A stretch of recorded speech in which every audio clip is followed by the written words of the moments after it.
Hello, this is Sangeeta, and today we are going to discuss the poem The World is Too Much with Us by William Wordsworth. But before we go through the poem, let's just quickly discuss about the poet as well as the poem itself. So, the poet William Wordsworth was born in 1770 and was died in 1850. He is one of the most prominent English romantic poet of the age, along with Robert Southey, H.T. Coleridge, Lord Byron, John Keats, P.B. Shelley, and others. He was born in Cumberland, more specifically at Cockermouth, which is situated in Lake District of Northwest England.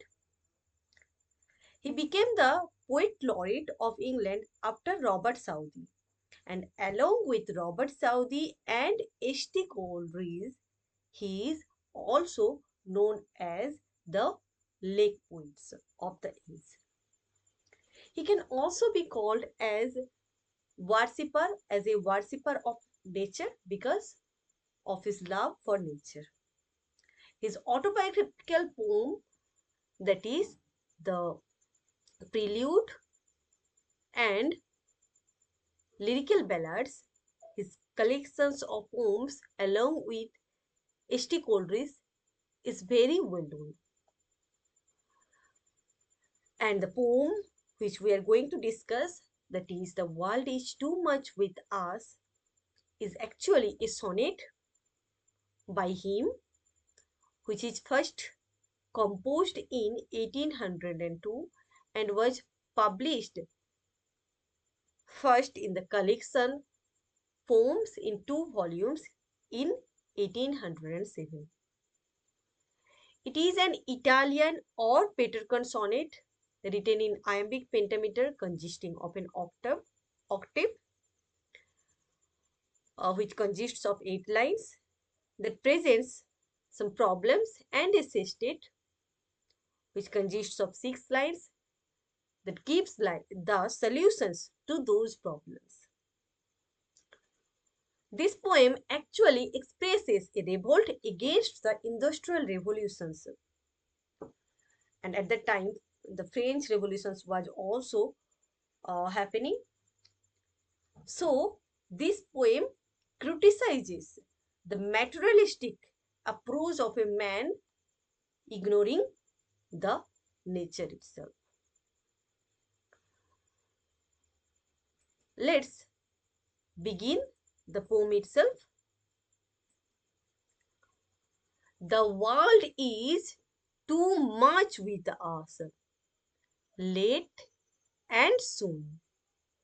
Getting and spending we lay waste our powers. Little we see in nature that is ours.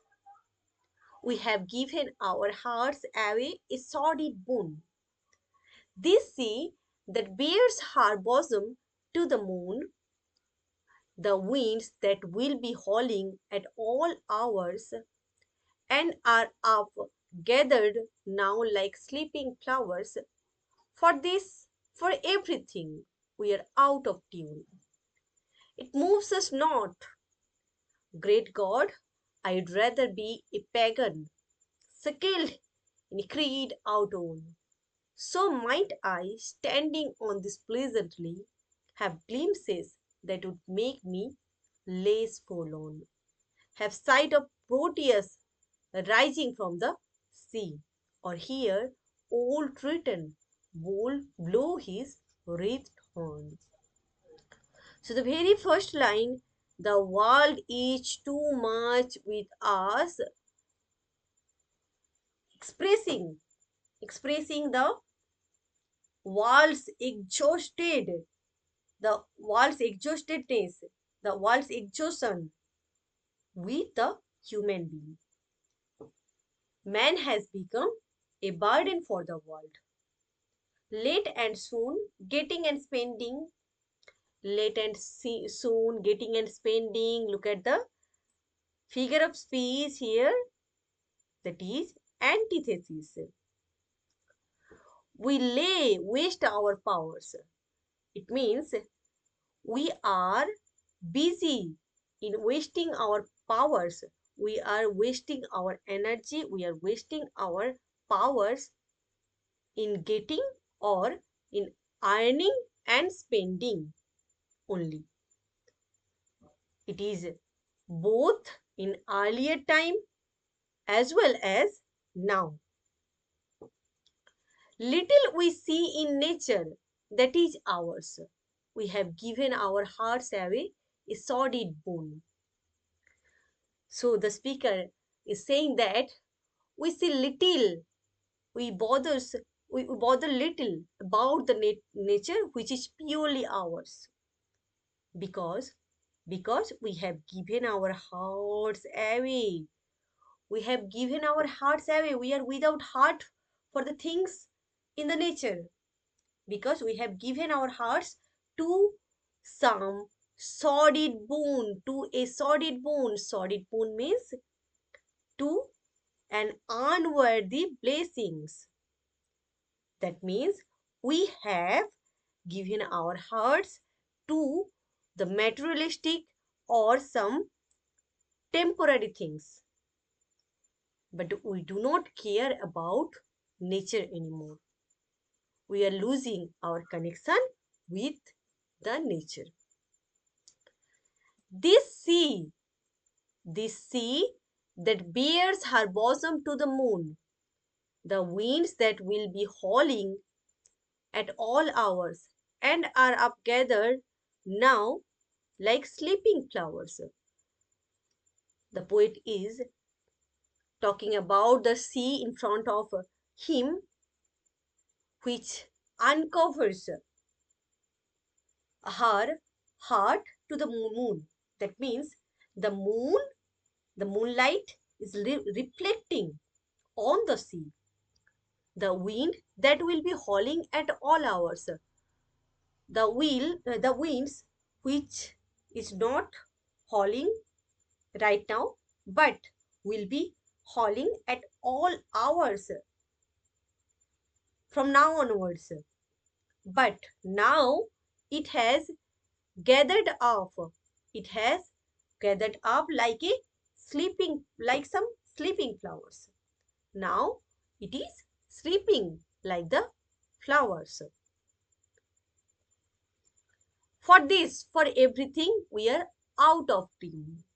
So these, the beauty of the sea, as well as the winds, the calm winds, the calm environment, the calm natural surroundings, do not bother anymore. For all these things, we have no time. We have no care for these things. We are out of tune. We are out of tune means we do not appreciate these natural things. We do not appreciate the natural beauty of the sea as well as the winds or any other things, because we are so busy in our daily lives, in our materialistic world, because we have become self-centered. And now come to the state which says that it moves us not. So all these things, all these natural beauty do not move us anymore. Great God, I'd rather be a pagan skilled in a creed outworn. So might I, standing on this pleasant lea, have glimpses that would make me less forlorn, have sight of Proteus rising from the sea, or hear old Triton blow his wreathed horn. So the speaker here wishes to the god, or pray to the god, or pray, or is praying to the god that had he become a pagan who believes in a creed outone. Pagan are the people, or pagan are the believers of many gods, and they also worship nature, for they believe that God exists in the nature, and their beliefs are actually outworn or outdated. So the poet or the speaker is saying that I would rather be a pagan who believes in the outdated things, so that I might, so that I might standing on this pleasantly. That means so that the poet or the speaker might could stand on that pleasant meadow or the lea and have glimpses that would make me less forlorn. That means the speaker wants to stand on the pleasantly and watches and want to watch the natural beauty of the surroundings, which could make him less forlorn. Forlorn means alone, less loneliness. He so that he could get rid of loneliness. He also could have the sight of Proteus rising from the sea. Proteus is the ancient Greek god of the sea.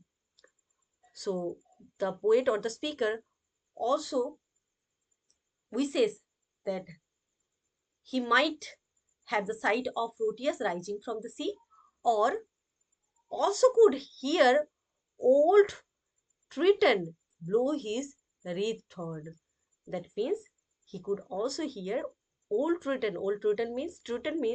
Triton is actually also an ancient Greek god who could blow his wreathed horn. Wreathed means flowery horn. And all these things could actually cheer the poet or the speaker greatly, because the materialistic world, the self-centered people are making him um, making him boring, or making him forlorn. So now come to the themes of the poem as well as the rhyme scheme of the poem. The themes we have already seen that nature is one of the main theme of the whole poem, and the poet is complaining against the materialistic world of the society, and the poet also uh, accuses the materialistic world for the loss of the connections of human being with nature. The poet also tries to focuses on the individual gain versus societal gain. And the rhyme scheme, as the poem is written in Peterkin pattern, so the octave appears with the rhyme scheme ABBA, which raises a question or an idea which we have already discussed, and sestet with 6 lines follows a rhyme scheme of CD, which answers the questions raised in the octave. That's all. Thank you.